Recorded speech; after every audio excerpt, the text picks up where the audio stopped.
This month on The Compliance Life, I visit with Wendy Badger, CCO at Tennant Company, on her fascinating journey to the CCO chair.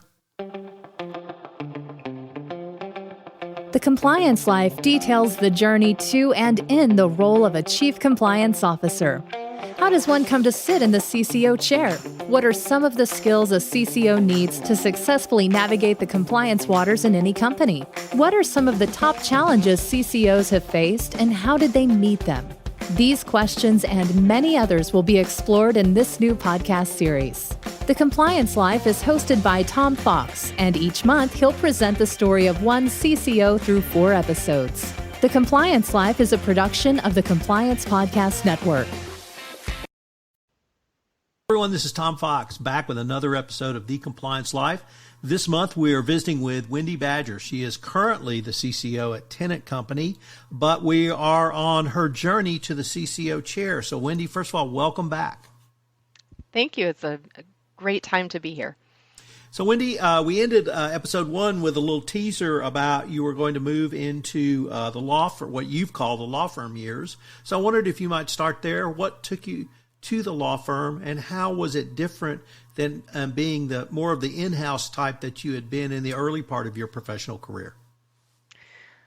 So I moved from being in-house counsel into private practice when I was about 7 years into my career. So I spent 7 years in-house between 2 different companies and thought, all of these different things and how I left it better at these other organizations. If I move into private practice, I can do this for a bunch of organizations at the same time rather than just one at a time, thinking of having multiple clients. So that's what really kind of prompted me to move into what I call, as you mentioned, the law firm years. I was in private practice for about 5 years. And did what I like to think is I did exactly that, where I helped a lot of organizations reframe and restructure their compliance programs, establish them from the ground up, or enhance what sort of foundations that they had in place. I also did a number of other types of law and that really kind of spoke to a little bit of my organizational structure and framework tendencies that I find enjoyable. So I worked on things like mergers and acquisitions and doing the due diligence of that. I did entity formations and structuring those and some transactional work. So I wasn't solely focused in compliance, but that was really where I think my heart was. And so worked to build that part of practice at a firm that did not have that practice to begin with. And to be perfectly honest with you, Tom, I didn't love private practice. And I think there's several reasons why. Some of them I realized right away, and some of them I realized sort of after the fact and through some self-reflection and like where do I want to go? What do I want to be when I grow up type of thinking. And one of the reasons I didn't really love private practice was just the pressure in terms of the marketing and new client generation. Like I wanted to roll up my sleeves and do the work and really get to know the clients well and understand their business and help them succeed. And part of that is certainly my introverted nature, but also just, I think, part of my background with having done that in-house at both the trade association and the accounts receivable management firm. I think it, kind of spoke to both of those pieces. And is maybe also one thing that I didn't quite anticipate about sort of the law firm life. And so I didn't love the marketing aspect. I didn't market myself the same way as most of the other people in that law firm. I preferred to go out and make connections and give presentations and then make connections after you give the presentation and you start to speak with the folks in the audience, as opposed to going golfing or, some of the other more what you would think of as stereotypical or traditional types of law firm marketing. And the other thing that I found that... Can I stop you there? Mm-hmm. Because there's a really significant point you made that I'd like to follow up on, which is that you can change, you can grow, you can make realizations about yourself that your skill set may be best suited elsewhere, and it's no negative reflection on you. You talked about law firm marketing. Well, I was the exact opposite. I was Mr. Ticket. I had tickets to everything. I wined and dined everybody. But don't ask me to make a presentation. There are places for both of those people, And what I really try when I teach at law schools is try to emphasize that if a place is not right for you, think about why it's not right, and then maybe kind of reorient your search to some other place where your skill set might be a part of. And it seems to me that you were able to have that kind of self-reflection. I know you haven't gotten to the part where you leave, but it really seems to me that you saw that even within the context of thinking maybe this is not for me, you were still able to carve out a way to do that business development. We haven't even gotten to the pressure of billing yet. I'm sure you're going to talk about that. But I mean, I think that's a really important point, and I don't think that's communicated enough, certainly in law school. How do you really communicate that to others that you might be mentoring, or even those folks that you might talk to who are younger than both of us? So one of my favorite, I love that question, by the way, and I think it's so true that oftentimes people look at it and think of themselves, and I know I went through this, and relatively recently, if you feel like you need to leave someplace because it's just not working, you feel like you failed. And I don't think that's true, and certainly not all of the time. And so when I was in my last role prior to coming to Tenant Company, in my last role, one thing that I would always try and think about, certainly with my team and how I was approaching it with them, or to your point, other mentees that I may have had, even if I didn't know I was actually a mentor to them, which is maybe a whole separate line of thought that we can go down later. But I always try and think of the fact that just because it isn't working, or you're not maybe cut out for that role, doesn't mean you're failing. It means maybe you need to change your environment. And so one of my favorite analogies, and I do not have a green thumb, but it's a gardening analogy. When you plant a seed, first of all, you do not expect it to sprout up overnight. You need to properly nurture it. You need to give it sunlight. You need to give it water, maybe fertilizer. You need to enrich the environment for that seed to grow. If the seed doesn't grow, what do? Do you blame the seed? No, you change the environment in which the seed was planted. Maybe you're giving it too much sunlight. Maybe you're giving it too much water, or not enough water, or it's not going to grow. I'm in Minnesota. You're not going to be able to really successfully grow too many tropical plants in Minnesota. So that's what I kind of liken it to. Oftentimes when an employee or a mentee is feeling unsuccessful, it's because they're not in the right environment. They're not being properly nurtured and developed. Because what I need is maybe not what my team needs. And what I need from them, they may not be able to deliver, because that's just not how they're wired. That's just not how they work. So I always try and think about, are they in the right environment? And how can I help them figure out what that environment is where they should be? You know, I worked with a woman once who really wanted to go into a certain line of work. And I just kept thinking, that's not where she needs to be. That's not where she needs to be. That's not her talent set. She needs to be an auditor, right? Like, she likes to dive in and find what's wrong and work to fix it, and not point fingers and find the structure and test the control. That's an auditor. That's not someone who is, in sales and product marketing, right? Like, so you need to find, and how can I help others find what those strengths are without kind of doing the work for them? So that's kind of my analogy, and what I looked at for myself when I was in private practice, that I didn't feel like I was in the right environment to really help me bloom or blossom or continue to grow. Because I think the other part of private practice that I didn't really love was that I would do all of this work for various clients. I'd help them draft policies and procedures, or I'd build some structure and framework, or I'd, whatever project it was that I was doing with or for them, and I would hand it over and walk away. I never really knew, did they take my advice? Did that work? Unless they came back and said, hey, we got sued. And I'd be like, okay, well, why did you get sued? Well, we didn't actually take your advice. We didn't implement that policy or procedure. So that, to me, that was my signal that, okay, even though I liked the variety of the clients that I was working with, I didn't get to really roll up my sleeves and do the work and help them understand the strategy about why we were doing this and why it was important. And I also realized that as we often have, government regulations that are written without real understanding of what it means to implement and what does that mean in practical terms. So I found that I could help organizations translate that and what it means to implement it. What IT systems are going to be impacted? How is this going to impact, how we're currently doing a certain process? Do there have to be changes? Do we just need better documentation? And what kind of data do we have to support any of this? That's where I really found that I could thrive. And that's when I made the decision about 4.5 or so years into my private practice career that I need to go back in-house.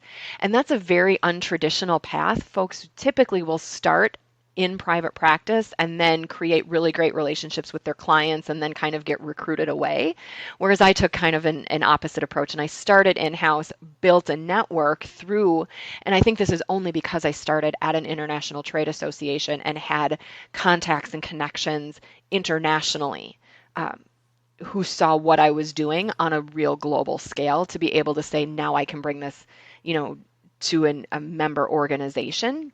So they were able to see that as opposed to starting in private practice and then going into a client's office and saying, hey, you could come on site with us and work with us. So it was very, kind of as one of the things you mentioned, kind of this winding road. And so my career definitely has not been a straight ladder climbing up. It's much more of, as you described, either a winding road or a jungle gym, because I've also found, and we'll talk about this when we go into my next step when I moved out of private practice into a compliance officer role in a nonprofit organization.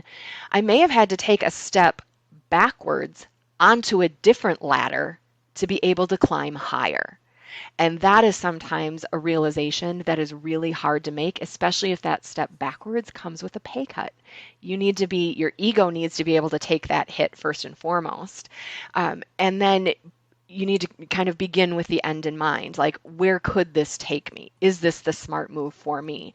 So it was kind of between the time when I left the association, or not the association, excuse me, the accounts receivable management firm, and went into private practice, that I really started to be a little bit more intentional about my career and have the loyalty to me while I was still leaving the organizations better than I found them. So that's when I kind of made the decision I need to go back in-house, and then ultimately ended up being recruited for my next role when I went in-house to a domestic nonprofit organization that specialized in federal student loans. So that's when I made that transition. Let's talk about that role. How did you talk about being recruited? Could you say a few words about the recruitment process and then moving to your next role? We're going to have a quick message and we'll be right back with more from Wendy Badger.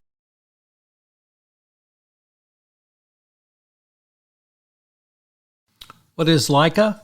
Leica makes your entire compliance process simple. Leica goes beyond integrations. Their platform connects to your everyday applications and applies actual human expertise to robust software that powers your compliance.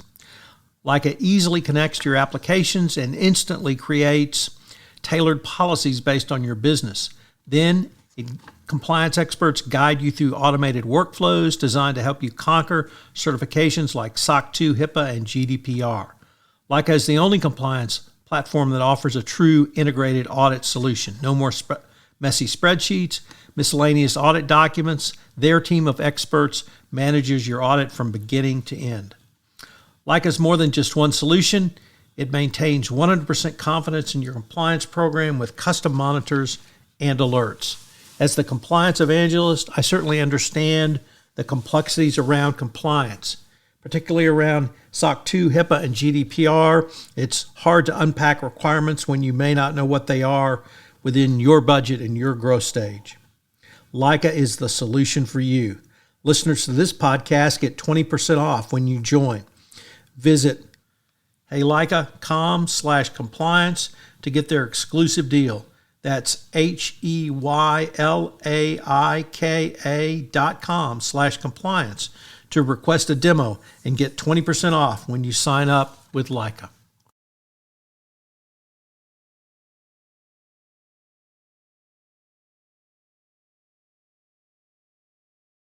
I didn't really make it public that I was going to start looking for a role. And so I think this is a piece of I'd often been told when you're looking for a job, it's not about what you know, it's who you know. And there's some truth to that, but I think more than that, it's not about what you know, it's not about who you know, it's about who knows you. Who is going to speak your name in the room when somebody says, gosh, we really need someone to come in and pull our compliance department together. We need to start focusing on that. Who is in that room that knows your name and is going to say, you know what, Wendy Badger has done that before repeatedly and well, and kind of be that advocate or sponsor for you. And sometimes you don't even know that that's happening. And that's a big piece of what happened when I ended up getting recruited for my role when I went back in-house. In fact, the recruiter did a search on LinkedIn for a couple of different key terms that they were looking for in that niche industry. And my profile happened to be the one that popped up on top, and they reached out to me that way. And then once we kind of started our communication, like, hey, would you be interested? I've got this role. Would you or anyone you know be interested? They started reaching out to other people in my network and asking people in my network. Some of them I knew they were reaching out to, some of them I did not. But saying, what do you know about this Wendy Badger person? And, would she be a good fit in this type of role? And so in terms of leaving it better than you found it, it's nice to know what those folks are going to say about you, and not just on a formal LinkedIn recommendation. So I ultimately was successful in getting that role and moved into what was initially a director of corporate compliance role. And I think when I joined the organization, I think they really wanted someone at a vice president / chief compliance officer role. Maybe not, it wasn't a C-suite type level, but it had that title, which kind of gave some additional authority, not just influence, which matters when you're trying to build a program from scratch. And ultimately, after I sort of felt like I was proving myself for the first couple of years, and then 2 years into that role, I was promoted to vice president and chief compliance officer. And I think that was a large part of them seeing that I knew what I was doing. I had a plan. I was building structure and framework that was going to outlast me, that it wasn't about me, that it was about making that organization better and in line with their values. What did they consider important? Was it integrity and excellence and service and wellness and, whatever that organization's values are? I made sure to tie all my initiatives to those values, which made the program that much more sustainable and showed that I was doing what that organization needed. And I think that's ultimately what helped me get promoted. It didn't happen quickly. I was there for almost 8 years at that organization. Many of the programs took a long time to build as you're building that trust. You come in as a new person to the organization, to people who had been with that company for 20 plus years. And they're thinking, who is this new kid? And what is she going to tell me that I don't already know about this industry? So I wasn't there to tell them about the industry. I was there to tell them how, through structure and framework and process, we can make this even better. Your job is going to be easier if we implement these things. And I think ultimately we found that to be true. The other thing that I believe I brought to that organization, in addition to revamping their entire ethics program, never mind the compliance program, but their ethics hotline and that whole framework, revamping that, I think that the other thing that I brought to them was who should be at this table. And what I did through that was helped kind of open their mindset to who should we be talking to about these new processes and programs? Who is this going to impact? And that started from our policy management framework. Like, who should we be talking to? If I implement a new policy, how is this going to impact the operations folks? Because it could be theoretically perfect, but it's practically flawed because the operations folks, it doesn't work for them. So bringing those people to the table saying, we want to implement this new policy. Here's what we're thinking. How would this impact you? So we created sort of this policy review council who were not the policy approvers, but were really the ones to say, this is how it's going to impact us in this particular department. And we made sure to have that representation. And then it was a separate group of policy approvers who then didn't end up getting mired down in the wordsmithing, but weren't also a rubber stamp. And that brought them to start thinking about, from a broader perspective, who else's voice do we not have at this table? So it started with the different departments, but then it had expanded into whose other voice isn't represented here. And that started to build a diversity, equity, and inclusion initiative, because they started to really think about, we need other voices. How is this impacting other folks? So it was really amazing to kind of see that develop and grow. But as I mentioned, it didn't happen quickly. It wasn't immediately successful either. It sort of started with the developers and the approvers of the policy being all the same people and getting mired down in a 3-hour-long policy wordsmithing meeting where I was like, okay, this isn't working, right? So you had those trials, you had those failures, but that's a piece of how I think I ultimately was able to leave that organization knowing I left it better than I found it, because of some of those things that had much broader impact that I even think I realized when I initially brought some of that to the organization, to just see it take on a life of its own. And that was pretty cool. Wendy, unfortunately, we're near the end of our time for this episode, but I hope our listeners will join us for part 3 and our next episode, where we look at some of your next step. I look forward to continuing the conversation. Me too. Thank you, Tom. Hello, everyone. This is Tom Fox. Thank you again for listening to this episode of The Compliance Life. I hope you'll join me again next week, where I take up another episode in The Compliance Life. The Compliance Life is a production of the Compliance Podcast Network. If you would like to be featured on The Compliance Life, please give me an email at tfox@tfoxlaw.com. Also, if you like this series, please give us a rating on iTunes. Any review and rating would definitely help get the word out about the latest addition to the Compliance Podcast Network. Thanks again. This podcast is a part of the C-Suite Radio Network. For more top business podcasts, visit c-suiteradio.com.